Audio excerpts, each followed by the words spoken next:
Okay. AFP? Secretary General, thank you for taking my question. On the cyberspace, declaring it an operational domain, what does it mean for allied or member states of the alliance? How do they concretely will they have to manage that cyberspace from a military perspective? What investments do they need to do? What capabilities do they need to acquire or to reinforce? First of all, it means that we will coordinate and organize our efforts to protect against cyber attacks in a better and more efficient way. And this is about developing our capabilities and ability to partly protect NATO cyber networks, but also to help and assist nations in defending their cyber networks. And since it's very hard to imagine a military conflict today without a cyber dimension, this is important related to almost all possible conflicts we can foresee in the future. So this is about a better framework to manage resources, skills and capabilities, and better coordination of our decisions. We have made the decision now to make cyber a domain as we have land, sea and air. Then there is a lot of work that has to be done on the details on how to follow up. But today we have made the important decision to create a separate independent domain for cyber because we understand and see that cyber is such a demanding area and poses so many challenges to the alliance. Baltic News Service, second row. Good afternoon, Secretary General. One question for you about these battalions. Of course, we understand that deterrence is the key, but will these battalions be capable to conduct combat operations if it's needed? And are these 4 battalions enough to defend the Baltic states and Poland in case of conflict, keeping in mind that Russia, in response to these battalions, is planning to establish 3 additional divisions on its western borders? Thank you very much. Let me start by stating that we don't see any imminent threat against any NATO ally. The battalions, they are combat ready, and that's the purpose. So the readiness will be very high. I think it is important to understand that the battalions are only one element in a broader response from NATO. We have increased the readiness and the preparedness of our forces. We have tripled the size of the NATO response force, and we have created the new very high readiness joint task force, or the spearhead force, able to move within a few days. And the new NATO response force of 40,000 troops means that we have really increased our ability to reinforce if needed. Then we have established a small headquarters in the eastern part of the alliance. We are conducting more exercises on how to deploy forces, reinforce if needed.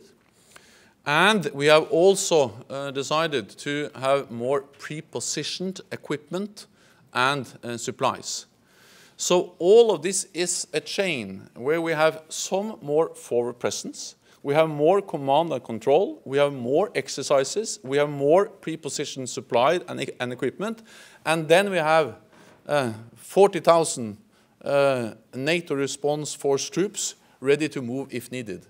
All of that, combined with the national forces and the forces in all the NATO allies, which can also be used if needed, provide the necessary deterrence and the military strength we need to send a very clear message. So this is not about that NATO wants to fight the war or that we want to provoke a conflict, but this is that we know that strong deterrence is the best way to prevent the war.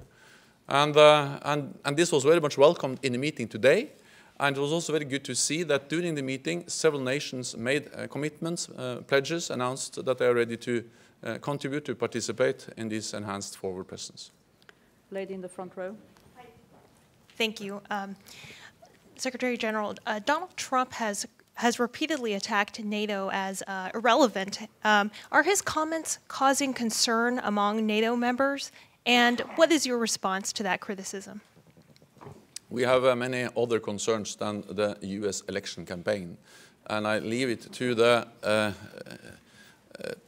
voters of the United States to decide who is going to be the next president in the United States. What I can do is to say what matters for NATO.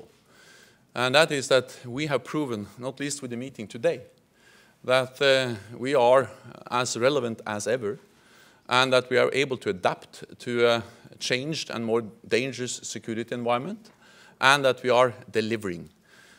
Both when it comes to increased readiness and preparedness of our forces, with more forward deployment, but also to enhance our collective defense, but also when it comes to addressing the challenges we see emanating from the south, with terrorism, violence, instability. So we are working with partner countries in the region, with Afghanistan, with Iraq, with Tunisia, with Jordan and other countries, to help them build local forces, train local forces, so we can enhance their ability to fight ISIL, to fight terrorism, and to stabilize their own countries. So, and for the United States, I think it's also important to underline that the only time NATO has invoked Article 5 was after an attack on the United States, 9/11. And European NATO allies, Canada, partner nations of NATO, have provided forces over many, many years to Afghanistan, and more than 1,000 soldiers from European NATO allied countries, Canada and partner nations, have been killed in Afghanistan in an operation which was direct response on an attack on the United States. So I think this illustrates that NATO is important for Europe, but NATO is also important for the United States. And I think also that two world wars have learned us all that stability, peace in Europe is also important for the United States.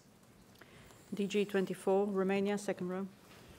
Thank you very much, Secretary General. I would like to ask you what the ministry have decided regarding the Black Sea region. And also, another question is about the multinational brigade in Romania.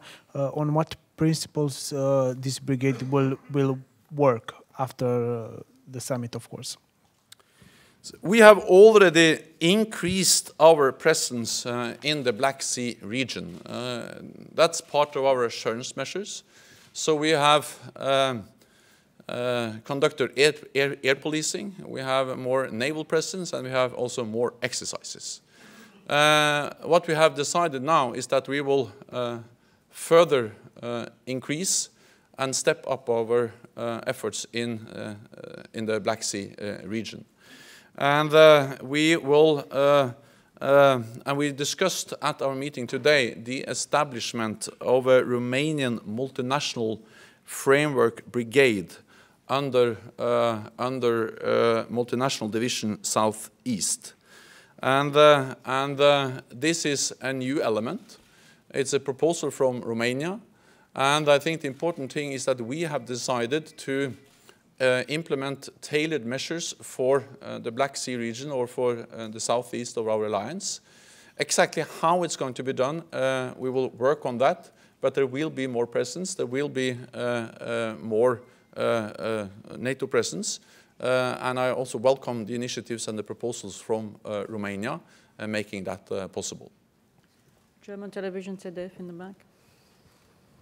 Secretary General, what decisions do the Ministers of Defense have left for the summit in Warsaw? You never know what can happen in the next 3 weeks, so we are prepared for the unforeseen, and then we will show again that we are able to react. But the reality is that the summit is important because the summit will take the final decisions to make the final announcements and also to announce the final commitments of allies to implement the many decisions which are leading up to the summit. That's the way the summit works, always. So I look forward to the summit because there we are going to make the final decisions on collective defense deterrence, on enhanced forward presence, and also on how we can support work with Iraq, with Afghanistan, with other countries in North Africa, Middle East, to help to support them. So there are many decisions that remain to be taken, or at least remain to be endorsed and supported and implemented, and the summit is going to be an important part of that. Spiegel, front row. Mr. Secretary, you just mentioned the decision that the cyber domain becomes like a new, let's say, location for war. What does it mean for any possible, let's say, Article 5 scenario for NATO? Does NATO have to develop also capabilities to, first of all, find possible perpetrators which are attacking NATO countries in sort of in cyber attack? And also, do we need, or does NATO need to develop also offensive cyber capabilities to possibly attack other, well, any attackers who try to do any harm to NATO countries? We have decided that a cyber attack can trigger Article 5, meaning that a cyber attack can trigger collective defense, because we regard cyber attacks as something that can cause a lot of damage and can be very dangerous. And as I said, it's hard to imagine a conflict without a cyber dimension. So yes, cyber can trigger Article 5. But at the same time, I think it's also important to understand that cyber is not always, it's not something that always triggers Article 5. We have a cyber dimension related to our presence in Afghanistan. We have to make sure that our networks are working and that they are protected and so on. So, and there's always a danger of hackers and others trying to reduce the capacity or attack our networks in all kinds of missions and operations.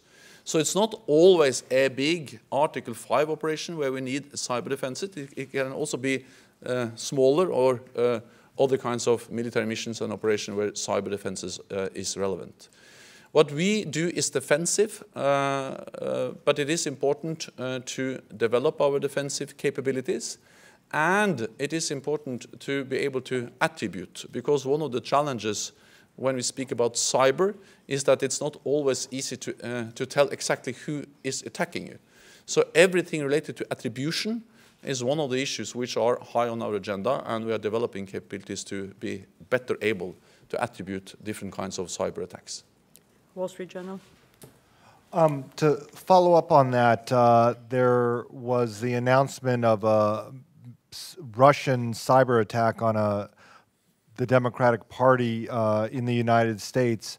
For NATO, is Russia the biggest cyber adversary? Is Russia responsible for would-be cyber intrusions on the alliance or alliance members? So our cyber capabilities, our cyber defense is not directed against any particular adversary. It is something we develop, something we strengthen to be able to respond to attacks from any direction. So I will not name any particular, but I'm just underlining that we are stepping up our efforts to be able to defend our own networks, both at headquarters, but also when we do operations and missions. It's extremely important to have networks that are working, but also help and assist allies that may be under attack. We have developed small teams which we can send out and assist. And of course, in the different scenarios which we can imagine related to hybrid attacks, cyber will be an important dimension related to hybrid. And therefore, we have to be able to support allies which may come under cyber attack. That's also an area where we see a great potential for enhanced cooperation with the European Union, and we have just agreed on an arrangement with the European Union on technical measures related to cyber defense. Last question, Europa Press. Thank you, Secretary General. Ana Pisonero from the Spanish news agency Europa Press.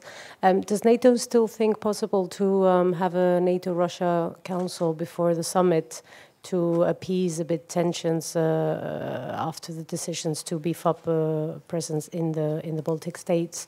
And if NATO is conditioning this to the fact that it wants more clarity of Russia vis-à-vis its next military exercises? Thank you. We are ready to convene a new meeting on the NATO-Russia Council also before the summit.